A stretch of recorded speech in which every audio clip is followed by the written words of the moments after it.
નમસ્કાર, શો ટાઈમમાં આપનું સ્વાગત છે। ભાવનગર આરટીઓ કચેરી દ્વારા માર્ગ સલામતી માસની ઉજવણી કરવામાં આવી રહી છે। આરટીઓ કચેરીની ટીમ દ્વારા આજે ટુ વ્હીલરમાં પતંગની દોરીથી બચવા માટે સેફ્ટી ગાર્ડ લગાવવામાં આવ્યા હતા।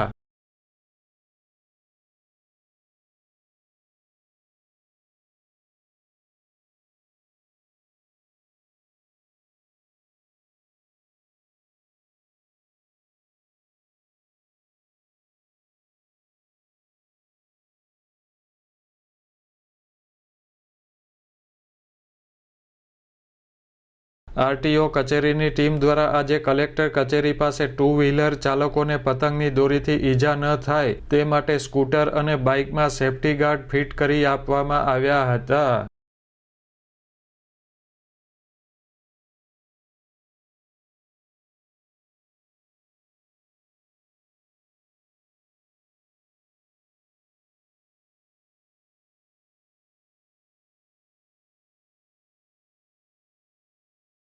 આરટીઓ કચેરીની ટીમ દ્વારા બાઇક ચાલકોને ગુલાબ આપીને હેલ્મેટ પહેરવા અનુરોધ કરવામાં આવ્યો હતો।